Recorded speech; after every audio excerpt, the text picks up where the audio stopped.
Welcome back to the deep dive. Ready to explore some more fascinating sources with me? Always. Excellent. Today we're going to be taking a look at the Emerald Tablets of Thoth and the I Ching. Ooh, fun. Yeah, so two pretty different systems, Yeah. but we're going to see if we can extract some key insights and see what they have in common. Yeah, looking forward to it. Hopefully, without getting too bogged down in the jargon. Yeah. So let's just dive right in and start with the Emerald Tablets. Okay. Now, these tablets are attributed to Thoth, the Egyptian god of wisdom, Mm-hmm.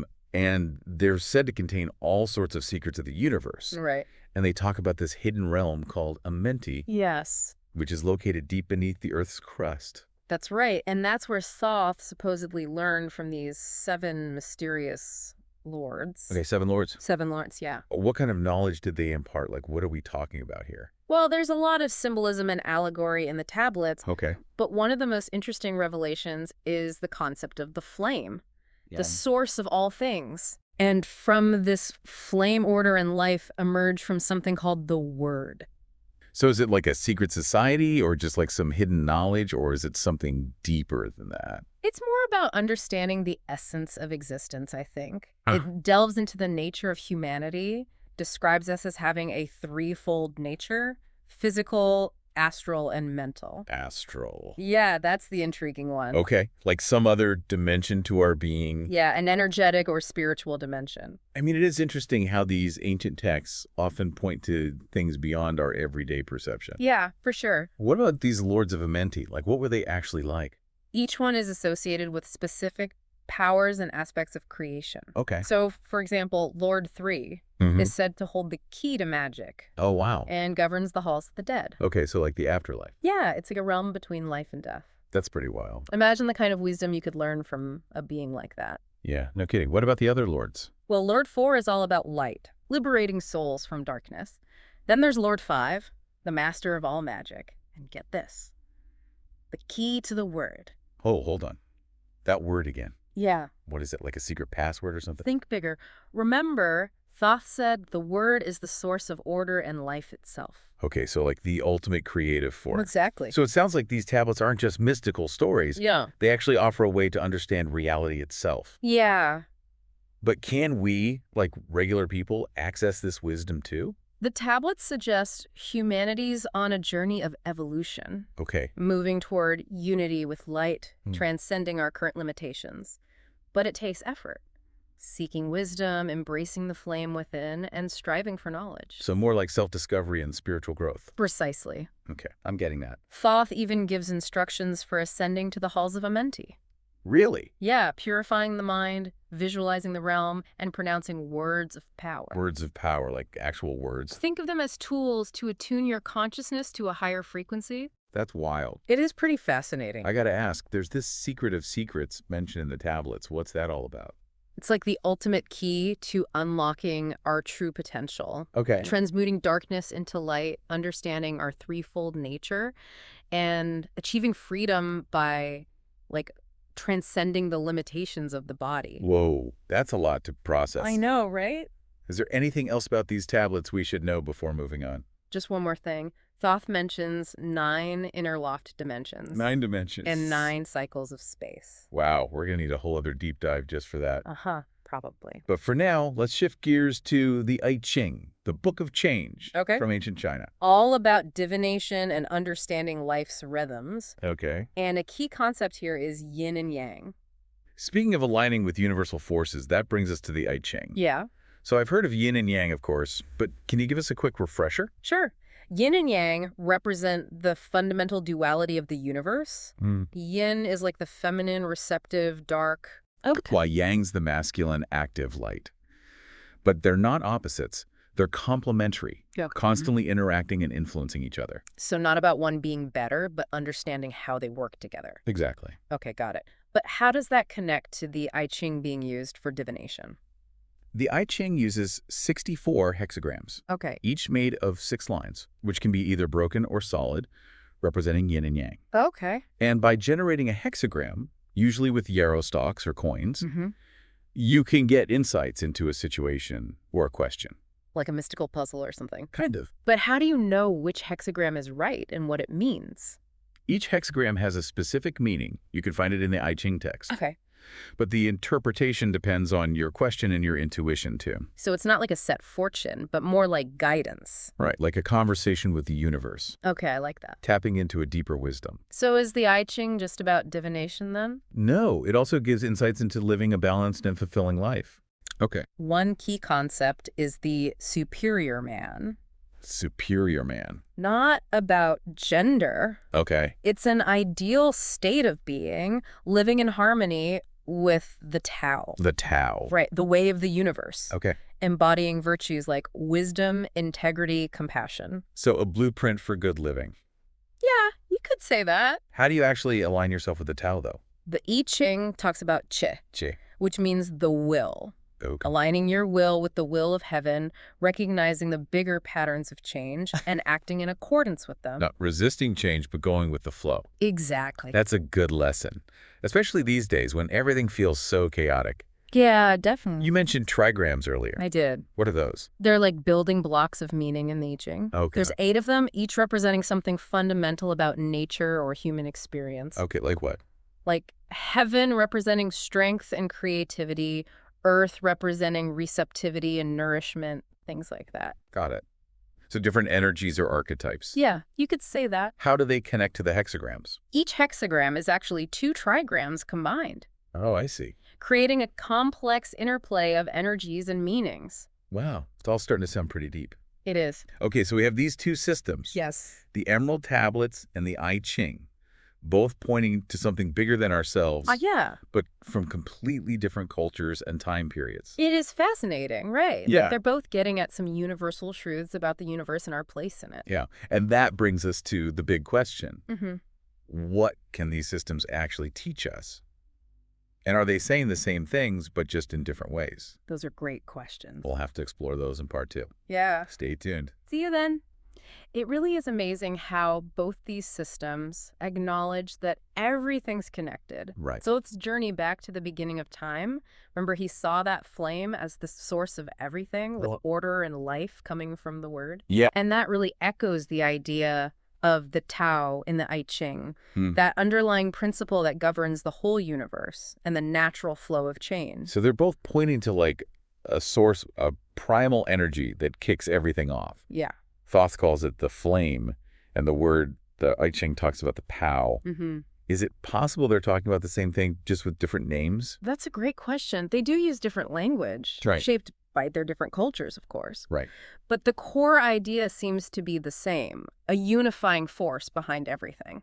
Going back to Thoth's journey for a sec, Yeah. he talked about 9 dimensions and cycles of space. Right. Is that number 9 significant or just a random detail? Well, 9 pops up in a lot of spiritual traditions. That's it. Yeah, like in the Enneagram, it represents completion and wholeness. Okay. So maybe Thoth's hinting that there's more to reality than we see, different levels of existence we could reach through spiritual evolution. So not just physical dimensions, but different states of consciousness. Yeah, exactly. Like we can evolve beyond our limits and tap into these other realms. Thoth did say humanity has a threefold nature: physical, astral, mental. Yeah. Could these dimensions and cycles of space be connected to those aspects of ourselves, like waiting to be unlocked? That's definitely a possibility. That's mind-blowing. I know, right? Does the I Ching ever talk about multiple dimensions or levels of reality? It focuses more on yin and yang here on Earth, Right. but it does mention a higher power, heaven, Right. which you could see as a transcendent realm or a higher state of consciousness. Okay. And aligning our will with the will of heaven, Yeah. that could be the path to access it. So both systems are saying there's more to reality than meets the eye. Yeah. Hidden dimensions within us and out there in the universe that we can reach through spiritual practice and self-development. Like a secret code to crack. Totally. It's like we're getting a peek behind the curtain of reality. It is pretty exciting. But how do we actually apply these teachings to our everyday lives? Yeah. What's the practical wisdom we can take from Thoth and the I Ching? Well, they both emphasize self-knowledge and aligning ourselves with how the universe works. Right. Thoth says, embrace the flame within. Seek wisdom, strive for knowledge. Yep. The I Ching reminds us that change is the only constant. Hmm. And by getting yin and yang, we can handle life's ups and downs with grace and wisdom. So it's about finding balance between inner work and being aware of what's going on around us. Yeah. cultivating our inner flame while understanding the rhythms of the universe, Right. moving with them. That's a pretty powerful idea. It is. It's incredible how much these two systems have in common. Yeah. They both talk about self-discovery, aligning with universal forces, seeking wisdom and knowledge, and embracing change. It really does suggest that some truths are universal across time and cultures. It's like we're tapping into a global network of wisdom. Right. A tapestry woven from all these different cultures and traditions. Yeah, that's a great way to put it. Are there any big differences between Thoth's teachings and the I Ching, though? Well, one difference is their focus. Mm-hmm. The Emerald Tablets are really into spiritual enlightenment and transcendence, Okay. like a guide to unlock hidden powers and reach a higher state of being. Right. The I Ching, on the other hand, is more grounded in everyday life. Oh. It does mention a higher power, heaven, Mm-hmm. but it's more concerned with understanding the rhythms of change and acting in harmony with them. To achieve what? Inner harmony and outer success. So the Emerald Tablets are like a cosmic guide to superpowers. Yeah, And the I Ching is a handbook for a good life here on Earth. that's a great way to summarize it. Both systems say we should align with a higher power or universal force. Yeah. Thoth talks about the word as the source of order in life. Mm-hmm. The I Ching emphasizes the Tao. Right. Are those the same thing at their core? That's a question people have been pondering for ages. I bet. There are definitely parallels. Both the word and the Tao represent a primal force that underlies everything, a source of wisdom, order, and life itself. So they both point to a fundamental truth, a unifying principle of the universe, Exactly. but they express it in different ways. Right. That's what's so fascinating about exploring these systems. Yeah. They give us different perspectives on the same mysteries. It's like we're looking at a diamond from different angles, Yeah. each facet reflecting a different part of its brilliance. I like that. What about Thoth's instructions for getting to the halls of Amenti? Does the I Ching have anything similar for achieving spiritual enlightenment? The I Ching's approach is more subtle. Okay. It doesn't give specific instructions for reaching a certain realm or state. Right. Instead, it encourages inner harmony and aligning with the Tao through things like meditation, contemplation, and right action. So it's more about embodying those principles in our daily lives, Exactly. living in tune with the universe. Yeah. It sounds like these systems complement each other. They do. The Emerald Tablets offer a more direct path to spiritual transcendence, while the I Ching gives us a framework for living in harmony with the universe. I agree. What are that secret of secrets that Thoth mentions? Does the I Ching have a similar idea? It doesn't use that term specifically, Oh. but it stresses self-cultivation and understanding the interconnectedness of everything. Okay. The idea of the superior man, remember? Right. Living in harmony with the Tao, expressing its virtues in your actions. Mm-hmm. You can see that as a form of transmuting darkness to light, like Thoth talks about. So they both point to reaching a higher state of being through self-mastery and aligning with universal principles. Yeah. But they offer different ways to get there. It's like a buffet of wisdom. Uh-huh. I love that. Wisdom buffet. Right. You get to pick and choose what resonates with you. Okay, let's do a quick recap before we move on. Okay. Both the Emerald Tablets and the I Ching offer these profound insights Mm-hmm. into the nature of reality, the universe, and our place in it.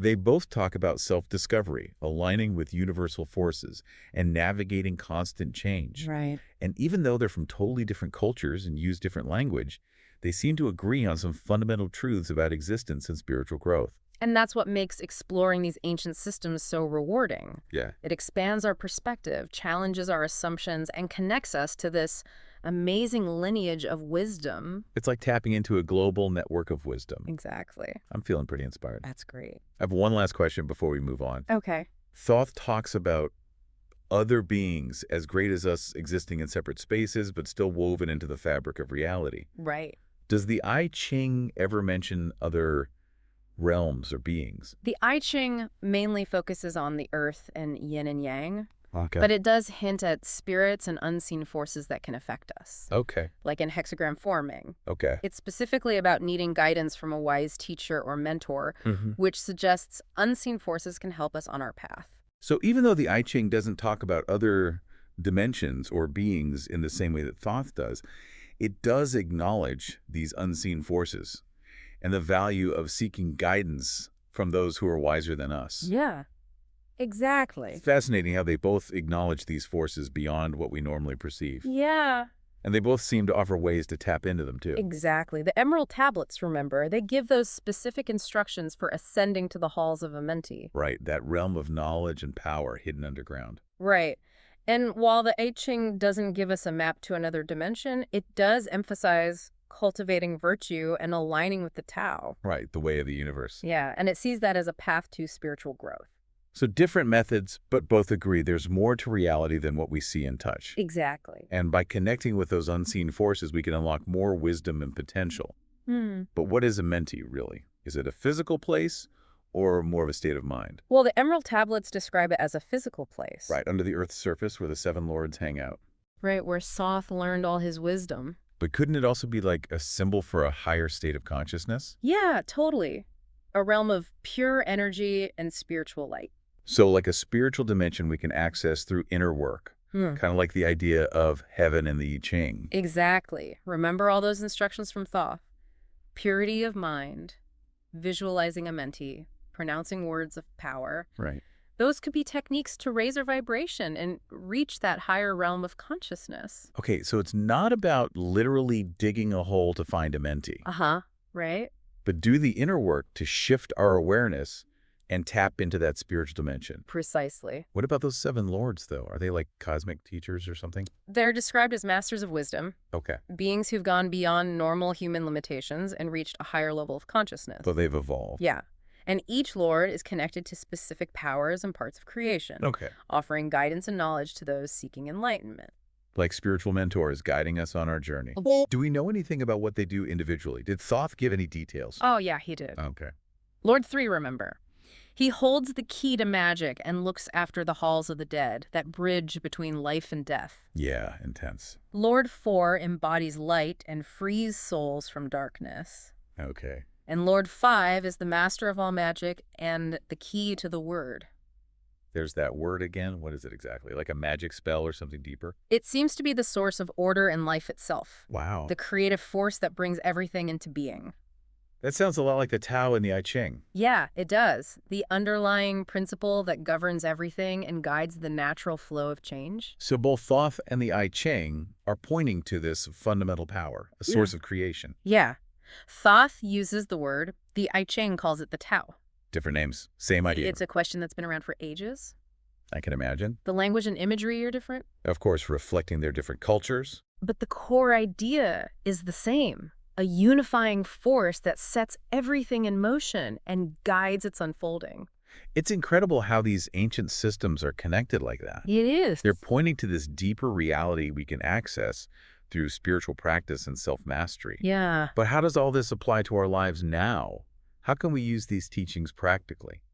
Both Thoth and the I Ching emphasize living in harmony with the universe. The Emerald Tablets tell us to seek wisdom, embrace the flame within, and strive for knowledge. Right. The I Ching reminds us that change is constant, and by understanding yin and yang, we can navigate life's challenges with more grace and wisdom. So it's all about balancing inner work with awareness of the outside world. Yeah.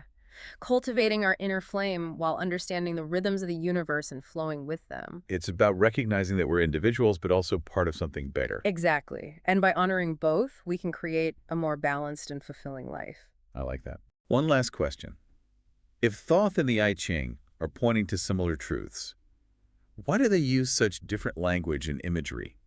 That's the beauty of human experience, you know. These systems came from different cultures, times, and perspectives. So they use language and symbols that resonated with the people who developed them. Right. But what's amazing is that despite those differences, they still arrive at those core truths. About existence, the universe, and the path to growth. Exactly. It's like they're singing the same song, but in different languages and musical style. I like that. And that's what's so enriching about ancient wisdom. Yeah. Appreciating all the different ways humans experience the world and finding the universal threads that connect us. It's a beautiful thing. If you're feeling inspired to explore Amenti or the I Ching some more, I encourage you to do it. Yeah. You never know what you might find. Exactly. Remember, the journey is just as important as the destination. Embrace the process of discovery, cultivate that inner wisdom, and just let yourself be amazed by how interconnected everything is. Well said.